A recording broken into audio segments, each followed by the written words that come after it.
So I guess for you specifically, since you're the only person here, and I guess to tailor it uniquely to your stuff. What kind of, like, I know you sell a lot of like tie dye apparel and that sort of stuff. And then have you started making stickers or anything with your art yet, or anything like that? Not stickers, I have prints. So Prints? Oh, okay. What size are your prints? Do you have like really big prints or little ones? they're kind of big. I believe they're 8 by 10. Oh, okay. All right, cool, cool. Yeah. With prints specifically, like one of the things that really helps when you're like setting up a vendor table is to have like levels of stuff. Because like, have you done a vendor event before, or No, I've been though. yeah.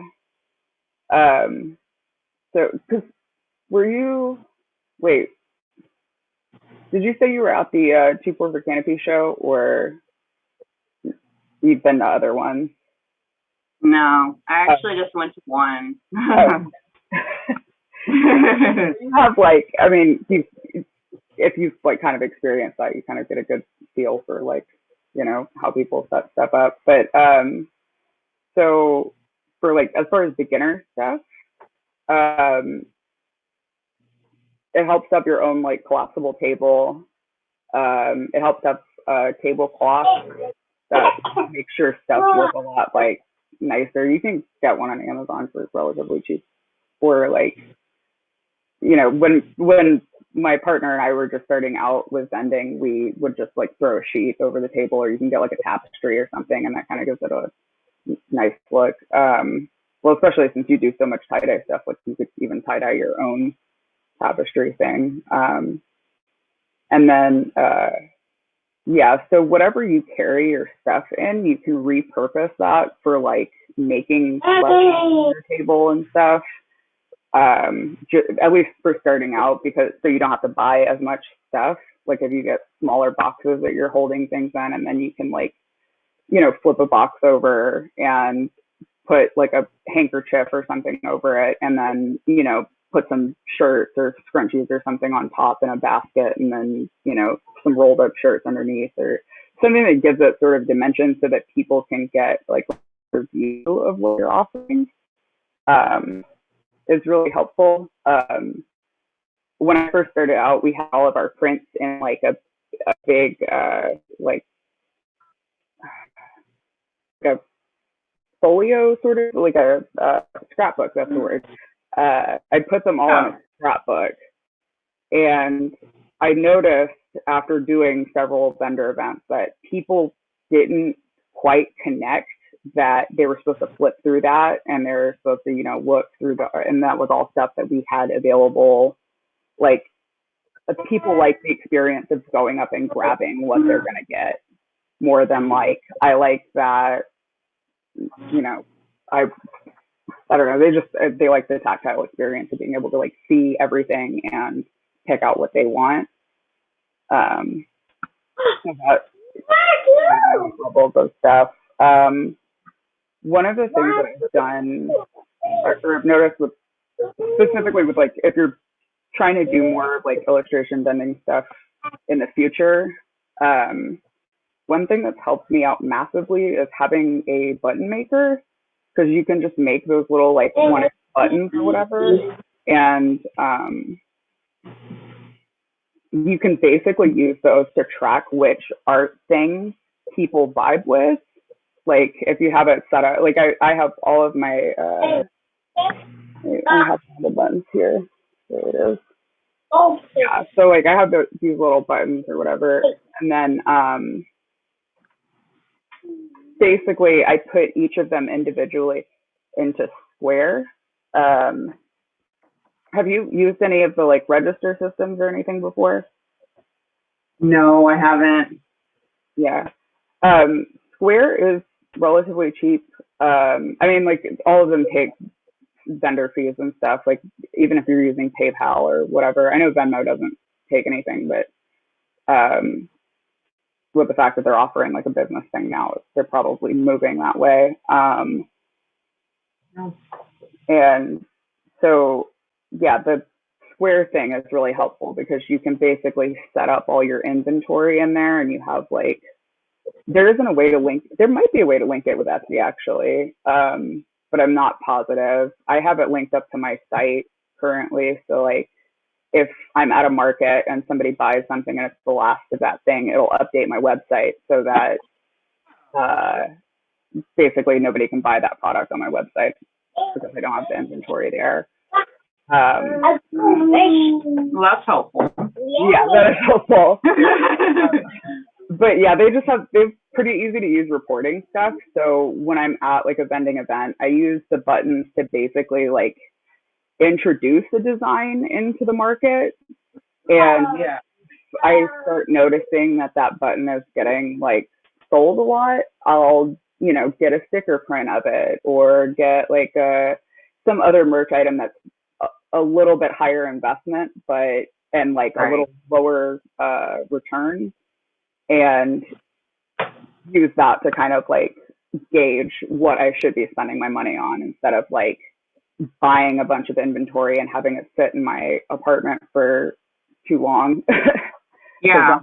That's really sucky to have like just back stock of inventory, because that's when I started out, I was like going to print shops and getting a bunch of prints. Like I'd get larger quantities of prints because they'll charge you less for them. But then I ended up with like, you know, 50 of so many different prints, and it's just in a big case. It's not selling. But yeah, it is. It's difficult to like find the balance of that stuff. But the button makers definitely helped me a lot with like sort of interest. Oh, but a scarf is a good idea. Do you remember that fad where they would wear those big plaited scarves? So that's another thing. Like also the early 2000s shit is coming back, and that was a big like chunky scarf moment. Like with the little tassels on it. Do you remember? Yes. Around like this. Yes. My first like corporate job out of college, written up for my decollage. I started wearing scarves like every day to work to cover them. Wow. Back in like 2008, 2009 time. So I was like, oh, well, scarves. Yeah, no, it was totally hot right then. The time. Yeah. But, yeah, I've seen a lot of that sort of style coming back into like public consciousness and styling stuff. So I feel like you could do pretty well at any sort of market or something. Some of the markets are easy to get into, but some of the like higher level, like the Boss Babes Craft Her market, that one is like you have to make an investment and you have to do an application, and it is very difficult to get into. But that is something that's good for like, a long-term goal. And there are like other local markets that you can just do around here that are like, don't cost, $150 to get into that and that sort of thing. Yeah. Some of them will have no vendor fees, but like a vendor fee is pretty regular, especially if it's a market that has any sort of traffic in it or added or whatever. Are you doing, have you signed up for any markets or anything yet? Do you have anything? No. I got invited to one, surprisingly, and then somebody in our group had wanted me to come too, but I didn't have anything. I think it was that one, the Hidden Door project. Oh, yeah. Yep. So I was really surprised to even be asked to come, but they don't charge. So I was like, oh, I'm so honored. Like you like my stuff. Yeah. But I'm Paola, I think she did to Hidden Door, I'm pretty sure. Yeah, because I think those ones are monthly though, so you could probably get in on it whenever you get like a little gig box or whatever set up. have like one box that I carry most of my stuff in, but it's like a larger container because at this point I have like actual little shelves and stuff I put out on my table. It helps to get things that are collapsible so that it's easier for you to carry it into the venue or whatever when you're setting up. Just because if you're carrying a bunch of like big bulky like I don't know, I have one board that is pretty large, and it was like the first board that I got to put prints and stuff on to where it's like, you know, one of those like sandwich board style things. Oh yeah. But it is quite large and quite bulky, and it has started to like kind of break in the middle or what. I had one of my friends build it for me, and paid her to do so, but it's kind of starting to get, you know, wobbly in the middle after like so many shows of like just throwing in the back of my car and like bringing it and stuff. So it especially with something collapsible, it is good to have something that is like that because it will it's less likely to break over time because you're not like having to maneuver it in a weird way to like get it to fit and stuff.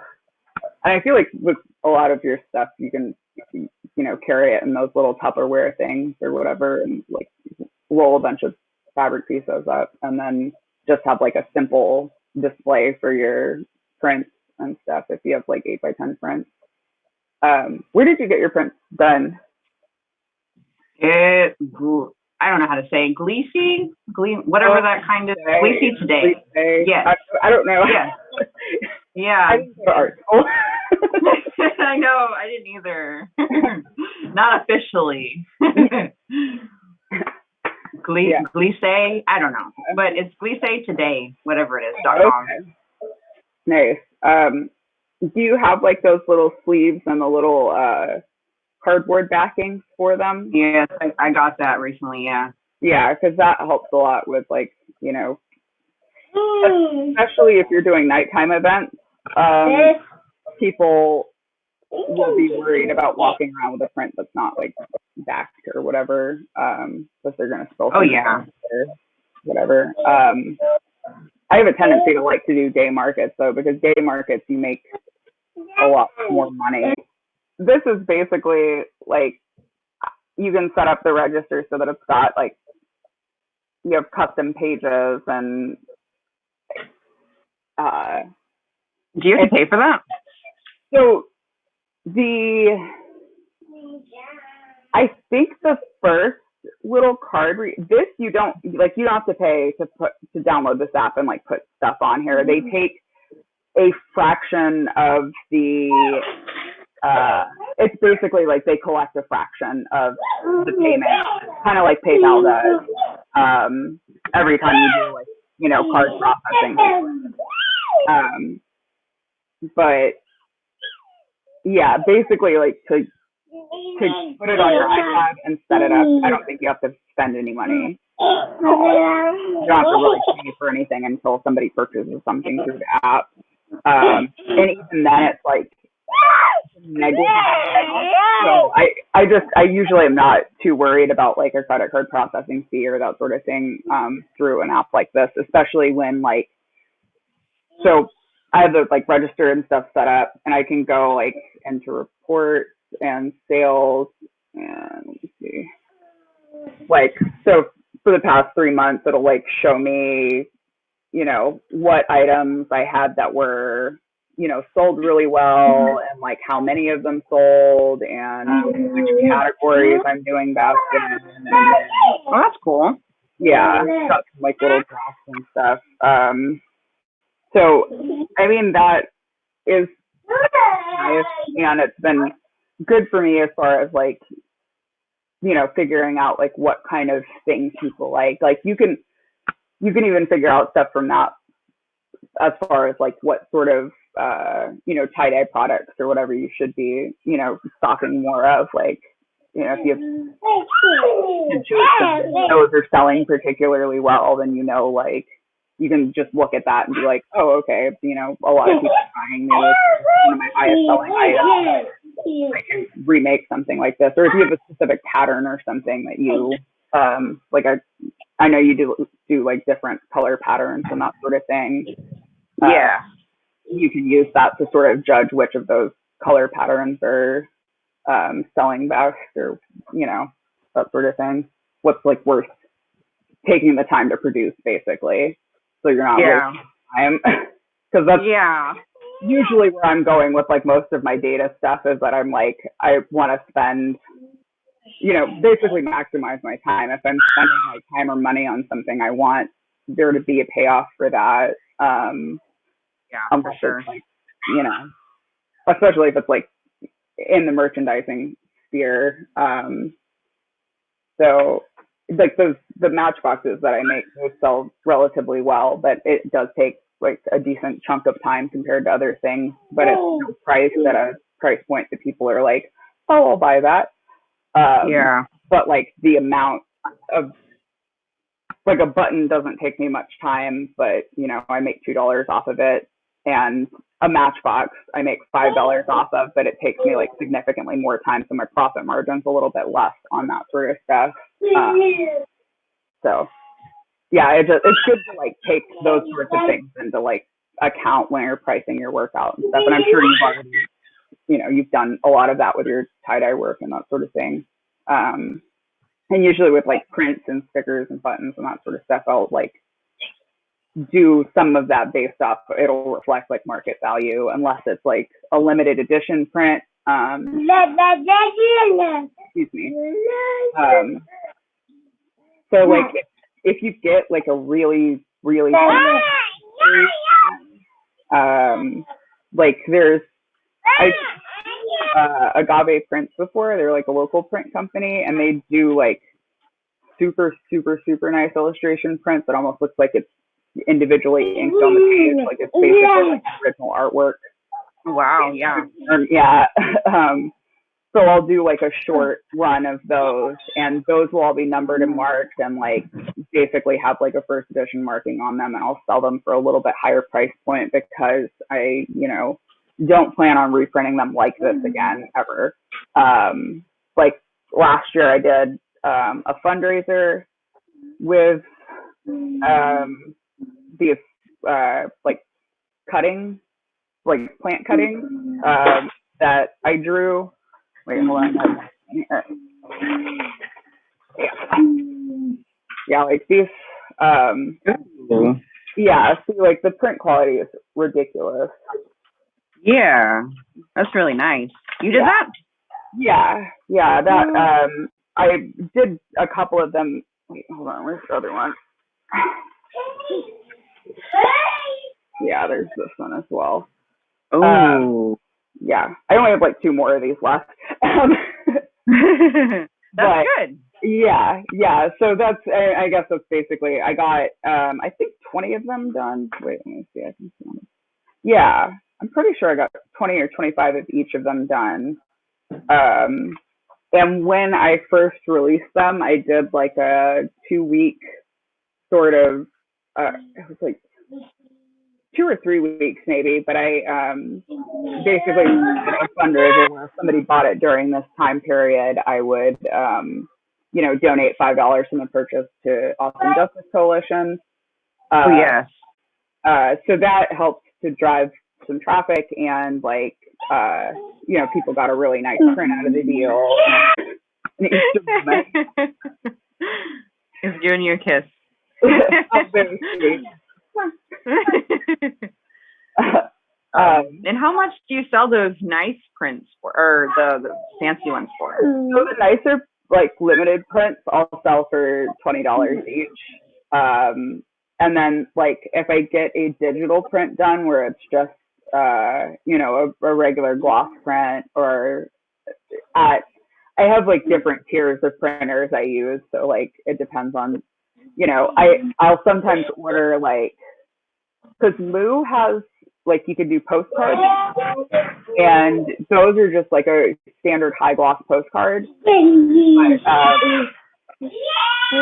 Because they have that like infinity back thing, you can do basically the same postcard back on everything, and then print a bunch of different designs on the postcards, and then split those up so that you don't have, so you've got like in a one piece. And other fancier stuff like that, I'll usually charge 20, and then I have some other like open edition prints that I just, are from previously when we used to like vendor partnerships, and I just kind of carried over because it was my watercolor work. So, but those were like just standard digital prints. There's not like the ones I get from Agave Prints. I usually do it on like a cold press Epson paper, so it has like that artsy, like looks like watercolor paper sort of feel. Oh yeah. And the paper itself is a lot thicker. Like it looks like it's printed on art paper, so it does like physically you can tell the difference between like, oh, this is just like a standard, print sort of situation, and this is like a, and maybe it could also be that I have like I've done graphic design for so long that I'm like, oh, this is a nice print. But there are like some differences in quality that I can usually point out to people, like to show them like, here's why this is a more quality, and then it's, you won't be able to get it again after it's gone, or unless I do like, some sort of other, like I might print it into a booklet at some point in time or something like that. But as far as it being in that nice print format, I might not, be releasing one of those again. So yeah, Well, that makes sense. Yeah. So I'm not positive like what kind of, like, I don't know, like where you ended up getting them printed. Did you get them printed the same place that Delaney gets hers, or? Yes, it is. Yeah. Okay. Yeah, she has some really nice prints. Something that she does actually is she will do like, and I've heard this from other people as well, and whenever I do get to a point where I actually start releasing prints of my tarot cards, I'm going to do this, but you can do embellished prints and sell them for, a way higher price point than just like a standard print or like a limited edition print, because, you're physically drawing on it or whatever. She does a lot where she'll like, do custom gold work on it. And that really helps like enhance the look of the print. And, yeah. Yeah, so that is, I've seen her do that quite a bit. I've done a few like that, but I haven't released like a whole embellished series yet. But yeah, they do some nice prints there. I got some from her last time as well, of the Little Mermaid minis that she got. Yeah. Yeah. I mean, that sparkle effect looks really good, and then since it's not the original, you don't have to pay it or charge as much. Yeah. But still up there. Yeah. So that was one of the things I was kind of advised by whenever they sort of, it was explained to me basically as like how Dr. Seuss kind of handled things when he was doing publisher style stuff. It's like basically you put out prints and then embellished prints, but you all of your original work. My dad always told me, he was like, don't sell your original artwork. I'm like, but why? He was like, but because it's, I don't know. It like makes a lot more sense now that I'm older. I'm like, oh, because you're not supposed to sell your original works or whatever.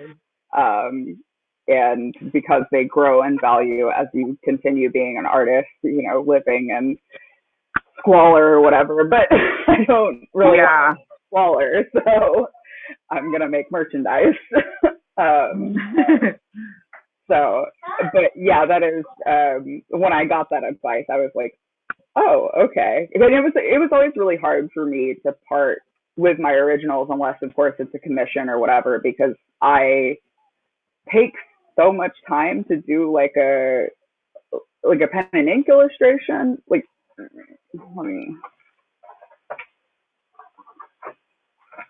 specifically like my tarot set, I have like this has a lot of details in it. Yes. And it takes me, you know, many, many, many hours to do that. So even pricing them, I get confused and I'm just like, I don't know what to sell them for. Or so when I heard that, I was like, okay, that makes a lot more sense. And they mentioned that like it's something that once I get to a point where I've gotten at least the major arcana done, because I've been doing it in weird order because I split the cards up weird because I'm kind of focusing on people that I know throughout the deck. And I kind of grouped people in different categories and I'm not like going in the sequential order of the deck. But they basically told me that whenever I get to a point that I release the deck to the public or whatever, I could do like a publisher release or something like that, like a big release show, and show all the original works and, you know, sell embellished prints and that sort of thing in the way future. But yeah, they did advise me like specifically, especially with the fact that I do like illustration work, to just keep all of my originals. And and I mean, I have some originals that like I've done for social media and stuff, and I'll sell those off, and like some older stuff that I haven't really spent as much time on that I'll sell off, or, you know, I'll do an original as a gift for a friend. And then, you know, sell prints of it. Like that's what those cutting plant ones, those ones were gifts I did for friends of mine that are into like plants and stuff. So I just, you know, scanned them, released them too, and told them when I gave them the gift, I'm like, you know, as always with gifts I give people, like, unless it's like, you know, obviously like if it's personal. Yeah. But yeah, sometimes I'll, you know, give gifts like that, something I can resell. But yeah, a lot of my super detailed like it's time. Yes. Kind of why I started this whole group, because I was like, it was so hard for me to just learn all this stuff by myself, like, or like, you know, over time, especially as a person that's kind of shy, like it was hard for me to like even sort of nudge my way into the scene or kind of whatever. And then with imposter syndrome on top of everything else, I'm just like constantly in fear of rejection and trying to like myself over that and be like, this is a normal part of life, just do it, like, and if you don't get it, just do it again, like eventually things will start clicking. But yeah, just the first few like vendor markets I did, I was like, oh my god, nobody wants to buy my stuff. And then I realized that like it's a mix of like what you have available, like the market itself, the like audience's market, the like how you have stuff set up. If your table's not just like a, you know, couple of flat things laying down on the table, if it's got stuff that's like up and in people's space, they're more likely to like grab and buy and stuff. And like if you have something that they can dig around in, because like that's something I've noticed with the buttons, is that people will spend some more time at my table because they're like looking through the buttons to see like what all I have. And like you could do something like that with like a scrunchy basket, or, you know, some like I don't know, other things. Yeah, and then they find one that's like, ooh. yeah, and it helps keep people at your table, so that like, so I feel like the longer people spend at your table, the more they feel like they should purchase something. I feel like, because that's definitely something that I've like noticed, that like, you know, if somebody doesn't really want to spend any money, they'll kind of like walk by and they'll look at things and be like, oh, that's cool.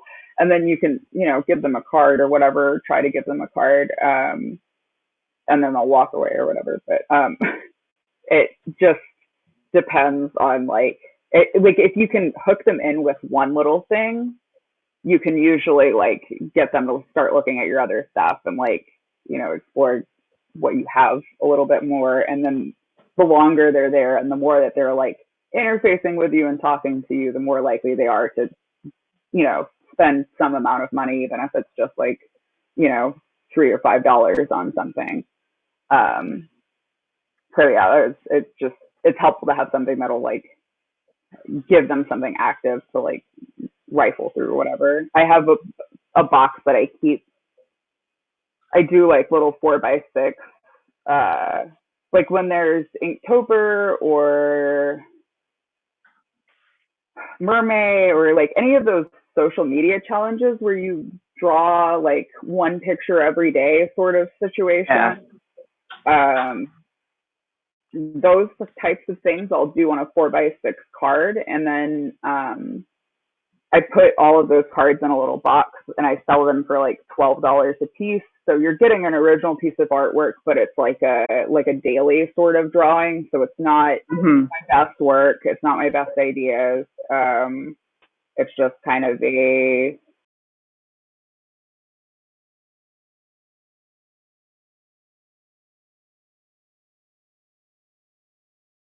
people like I put them in like a little steel box thing, and they have like they stand up and people can go through like and yeah.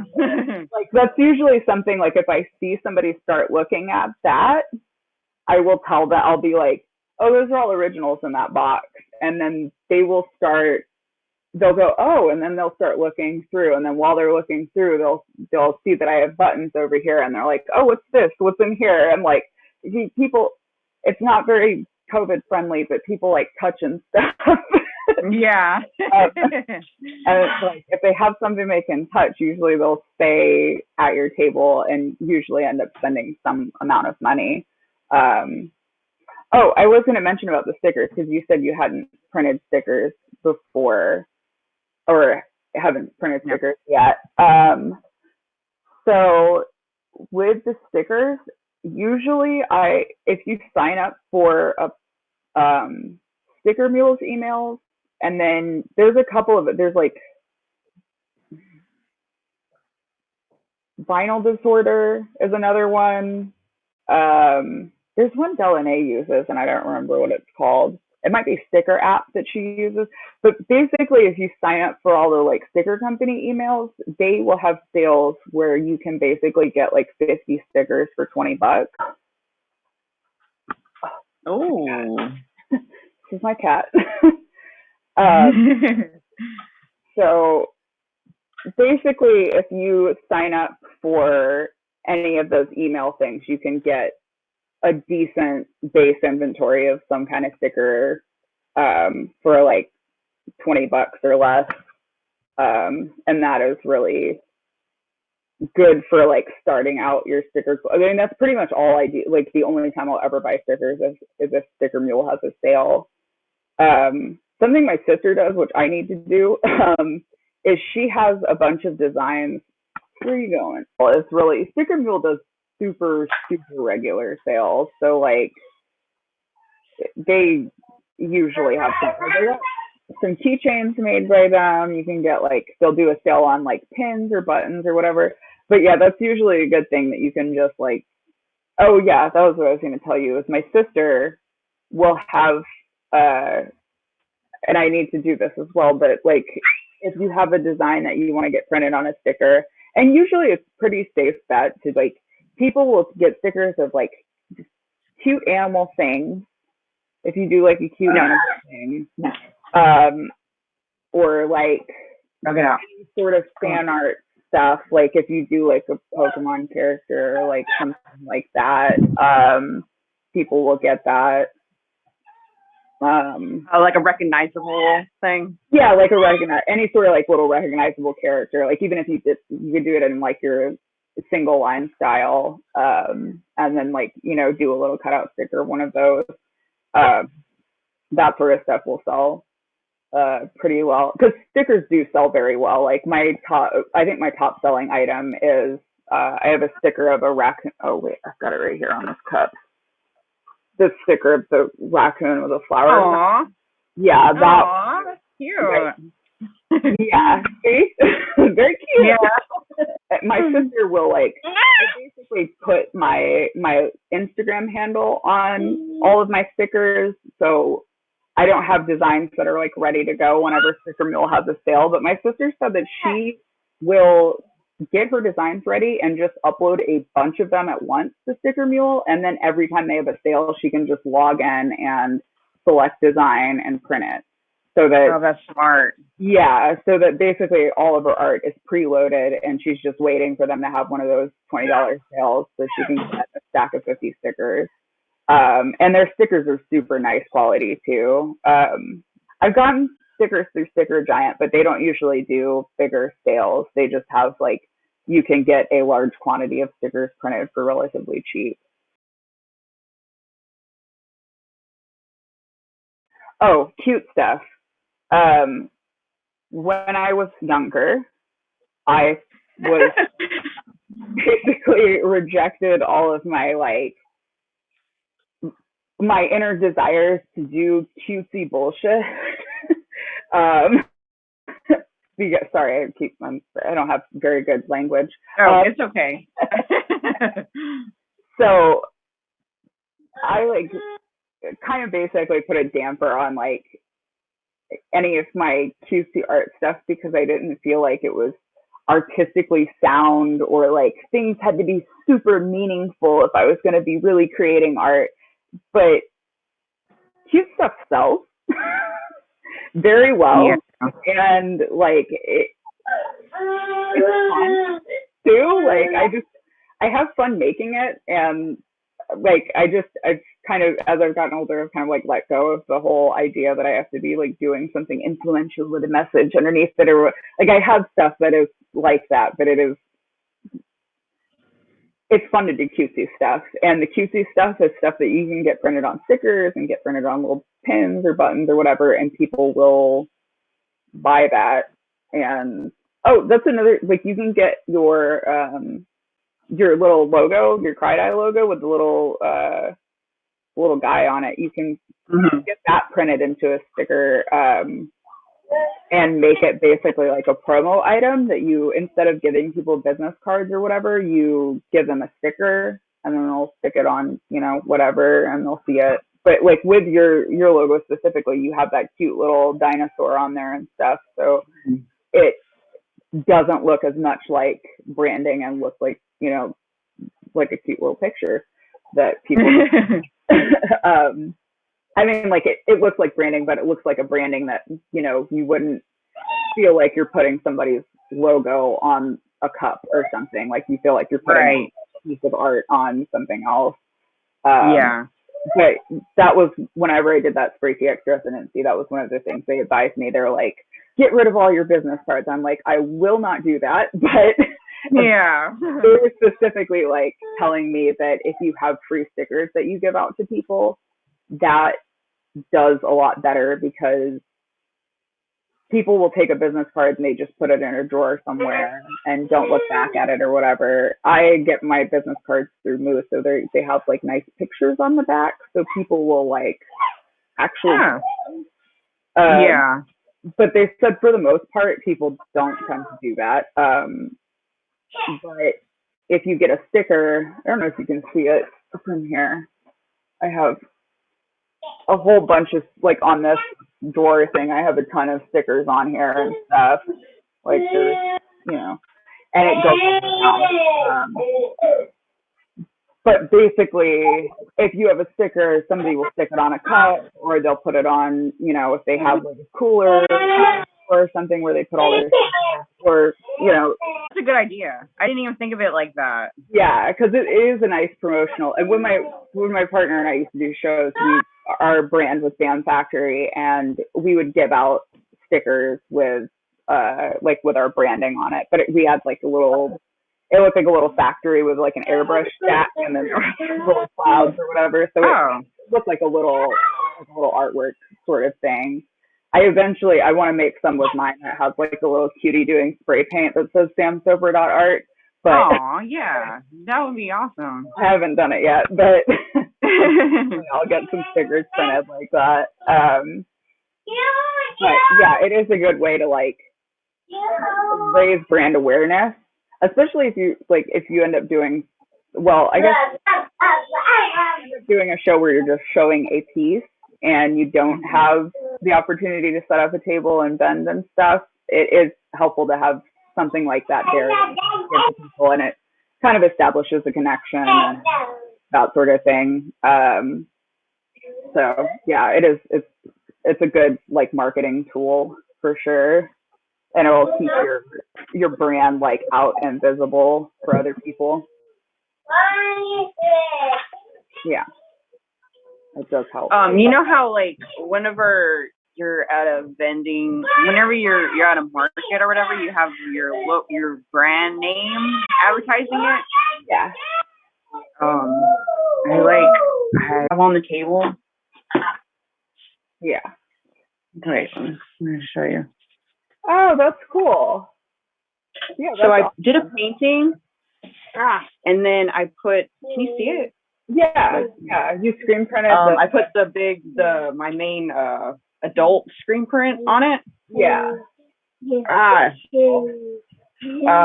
But I wanted to have that on a little easel, just instead of like a big just a big picture on the like a big sign or something. Yeah, I wanted to have that instead of that. But did you like that? Yeah, that's a good idea, and that is a good way to like again, you're like creating kind of a hierarchy on the table with your easel and stuff. So you've got like it makes the table look bigger, and makes it look like you've got more things if you have things that are like put up. So having like the sign on your table like that on an easel is a good way to like, I don't know, kind of give your table some of that vertical height, which is super helpful. But yeah, I like how you did the like, the abstract painting kind of reflects off of the tie-dye work you do and stuff. So yeah, I feel like I have a lot going on with what I do. Yeah. But I was thinking what I was going for is like it puts it together. Like I do painting, but it looks kind of like the tie-dye that I do. Yeah. But it's not on a tie-dye shirt. Yeah. Do you ever sell painting stuff or like? I haven't sold originals. Oh, okay. Because I actually have some on my Etsy that I haven't sold. I have this. Like it's on a wood piece. Oh yeah, that makes sense. But I painted that. Okay. So I would probably put those on display. Yeah. But those would be the only originals. Yeah. And again, the originals, he's going to want to take it with like, kind of evaluate the time you took and that sort of thing. But it is good to have like a range of things. So if you have somebody that comes in, they're wanting to spend some money, they'll, buy an original, or, most of the time you have people that aren't trying to spend a ton of money, and they'll get like a, smaller thing that you might have or whatever. But yeah, that'll be good to have like a little sign up that kind of vibes with your art and your tie-dye and kind of ties both of those things together. And I mean, like, I've seen people sell a variety of things at their table too, so I feel like that's not too off that you would have like, tie-dye stuff and art. Especially pieces of your art would tie to like both things with the sign and stuff. So yeah, I think it's a good idea. It's not like overwhelming. Yeah, well, see, that's why you get like boxes or like crates or something that you can put things up, and like basically like if you had all of your stuff on your flat table and you just had it all out there, it looks super overwhelming. But if you like organize it and like get some of those they make like little collapsible stacking boxes and stuff. There's a Japanese dollar store in North Austin called Daiso, and they have like a bunch of little stuff that you can, like little containers and stuff that you can get for shows and like racks and that sort of thing.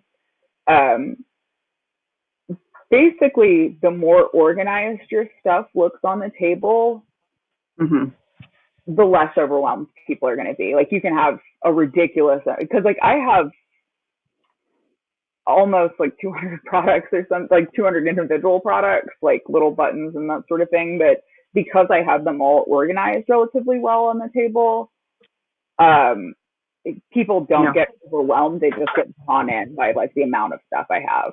They're like, oh, you got some, these types of things. I don't feel like it would be too overwhelming for you to have like, even if you set it up so that like one half of your table is focused all on tie-dye stuff and you have like your little easel in the middle, you've got like a couple of like stacking boxes or something where you've got shirts in. I don't know if you have a rack or something that you can hang shirts off of, but that might be an investment for the future. If you have like I think you might be able to make a PVC pipe rack too, like where you can just kind of chunk some PVC pipe pieces together and like make a rack out of it and hang shirts off of that. Yeah. I did see that, but then it's like I already got a little shirt rack after. I was like, oh man, I could have saved a little money, but yeah, it was only like $20. Yeah, that's not too much. Like that for a fixture for selling stuff, that's not too much at all. Yeah, so that sort of thing, usually if people have like a little rack on the side or something, that kind of will also draw people in, and like they'll start browsing the shirts, and then it'll lead them like, they're browsing the shirts and then they're coming over and they see that you've got some more tie-dye stuff on the table, and then they keep moving down. You've got your little easel or whatever in the middle, and then on the right side of your table, you've got more of your artwork and stuff, so they're able to like browse through, and it makes like a sort of, I don't know, from the customer experience standpoint, like you've got like a segmented sort of like flow of things, and as long as you have that flow, people won't get overwhelmed about it or whatever. Even if you have like multiple different products or whatever. So yeah, I don't think that's a disadvantage to you at all. I think it's gonna like kind of bring people into your artwork and stuff. Good. Yeah. Yeah.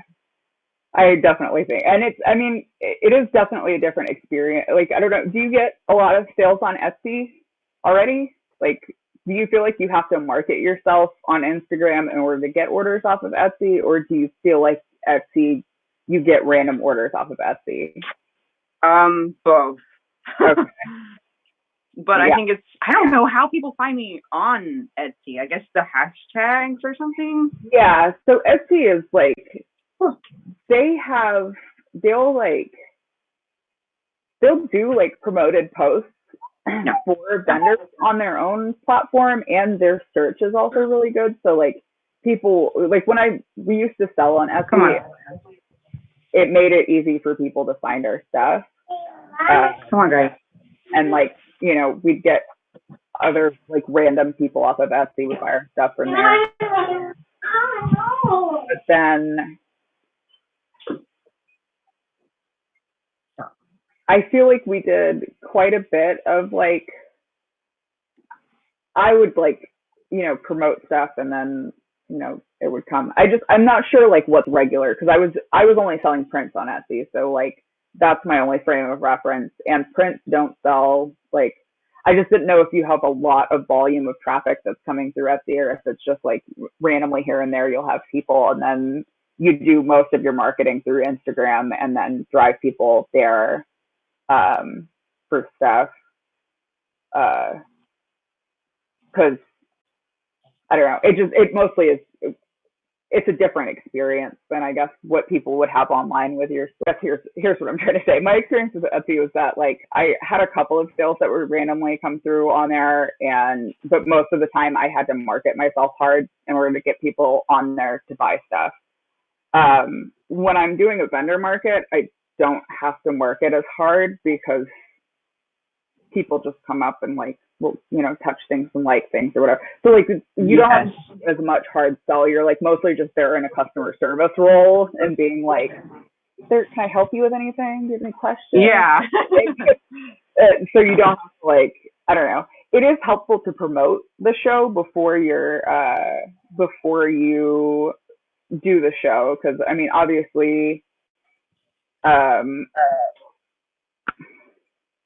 it's like, yeah, you want to get people to come to the show, but usually shows will have enough of an audience traffic or whatever that you don't have to worry as much about marketing. But it does help to market yourself, so you have friends and people that you know that come out. And a lot of times if your friend comes out, they'll buy something from you just because you're their friend, and they're like, oh, it's my friend's cool thing. So yeah. like that does it does help to like promote yourself a little bit before the vendor event. But usually with a lot of vendor events, like you get a lot more random traffic at your table than you would selling online or that sort of or whatever. But yeah, Etsy definitely drives a little bit of random traffic, but I'm not sure if it's different like in the apparel space for Etsy people, because I don't know if like I felt like it was like once every like 3 or 4 months or they'd send somebody my way. Mm-hmm. But like for the most part, I'd have to be like, hey guys, I sell stuff and like now I have a e-commerce site, so like if I release some, like most people forget I even have a store unless I talk about it. But because I tend to do a lot of my selling at vendor events, it doesn't like, unless I'm doing like a special release, I don't really drive traffic to my website to like sell to them, because usually if people want to browse my stuff, they can come browse it at a market or whatever. Yeah, in person. Yeah. So it is a slightly different selling experience. Oh, one thing that is a good idea is to, if you like, when in the future you do decide to do a vendor event, set your stuff up beforehand and like do a walkthrough yourself and be like, oh, okay, this is kind of, you're at a market, you're, looking, and just kind of like look around at your own stuff as if it's not your own stuff. Yeah. And then you can get some ideas as far as like with mine, I do some little like signage and stuff for pricing. A lot of people don't read it, but it does add an extra element of like branding to my table that kind of makes everything look a little bit more cohesive, and kind of gives it like, the Target experience or like regular retail store experience, even though I've got like, I just have some like river stones that I wrapped wire around and like made a little coil and have just a little card thing that I printed at Kinko's or whatever. Like at Kinko's, you can do prints on, they have gloss cover stock, and that's usually pretty good for like, I'll do like a 8.5 by 11 sheet, and I'll put like different signs on there for like, pricing for whatever goods, or if I have like a little card and put it in one of those little rock things, and it's a nice little sign that I can like point to or whatever. If people are asking about pricing and it's loud or whatever. But yeah, it's like, it is a good idea to like set your stuff up beforehand to make sure that you have everything that you think you have. Because I've gotten to shows before and realized I have like a clipboard that I have people sign up for emails if they want to sign up for emails. I've forgotten my banner before. I've forgotten all of my prints before at home. Oh no. Yeah, because I keep that, like I basically like, I keep all of my show stuff in a separate, kind of like I do for the Cuties stuff. Like I have a separate box that I keep all of my vendor event stuff in, and some stuff switches between the different boxes, and some stuff I can't put it in the shelf I want to put it in with the prints in there, so I have to take the prints out and put them somewhere else. But then when I do that and I just do a show and I'm like, oh, everything's in the box, and I just leave, I wind up missing stuff. So it is a good idea to like, when you're packing your stuff up and getting it ready, like at the door for you to go do the event or whatever, the night before or the night before that, go ahead and set everything up and make sure that like everything is there so that you're not worried about, having those portable battery packs in your stuff is helpful, because if your iPad runs out of juice or whatever. I have a Wi-Fi iPad, like it doesn't have an internet connection, so I always have to make sure that the place has Wi-Fi or whatever, and in most places they have like an open Wi-Fi network. Like if they're hosting a vendor event, usually they have an open Wi-Fi network, and if it's at somebody's house, they'll let you just use their Wi-Fi network. But yeah, usually that's one of the things that like I've started getting better at asking before the show. I'm like, hey, can we get the Wi-Fi password before the show? Because I'll be like setting up and then the show's about to open. And then I turn my iPad on and Square is like, we can't find any of your information. I'm like, where's the Yeah. So I end up having to like rush around and find that. But yeah, having like a little portable charger thing is super helpful. I also do at like Office Max, you can get those little like sandwich sign things where it's like a little tabletop sign with a thing, and I'll put like I have like a thing with my contact list, then like the QR codes for Cash App and Venmo. That's been a newer thing that has become more like common in market situations because of COVID and everything. So a lot of people have been doing Venmo purchases a lot more lately, but I'll still ring them up on my register and just put it as cash, so that I get the information still, and it's not just like, basically anybody that goes through Venmo, I don't have the information about what they bought. I've found like the more I can track as far as information about what people are buying, the better I can do in the future and like making stuff and whatnot. Yes. Like I'm not trying to make it affect my,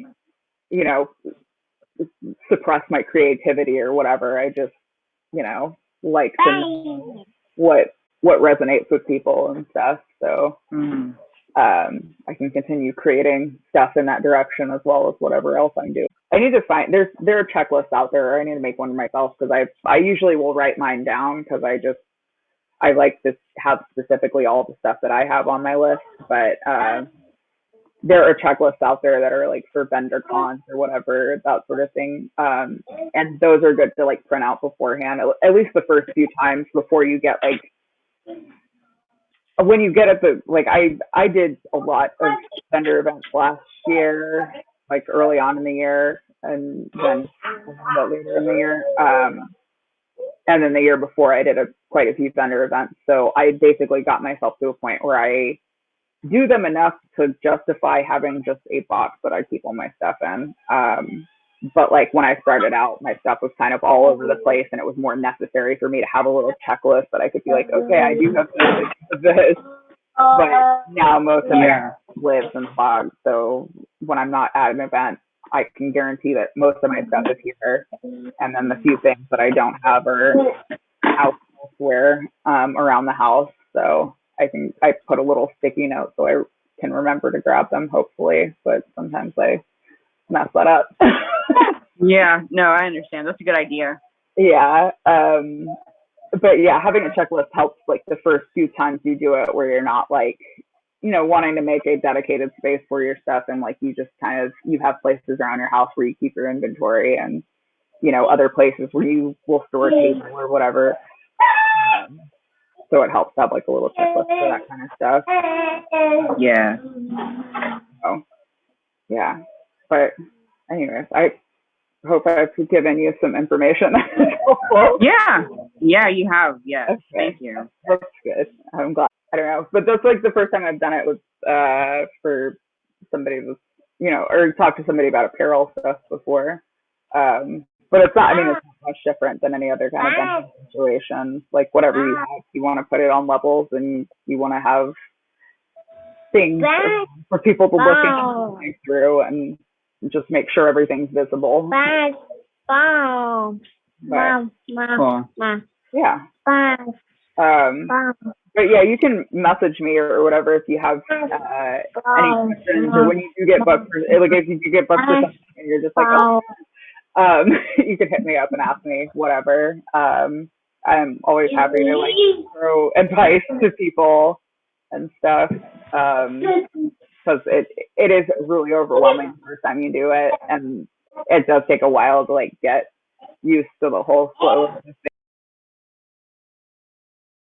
I feel like you would do well in a market, especially with like the variety of stuff that you have. You should be able to do pretty well. Cool. Thank you. Yeah, thank you for coming to my kitty talk. Yes. No, thank you for talking to me. No problem. Sorry about my kids. Oh, don't apologize for them. They're sweet.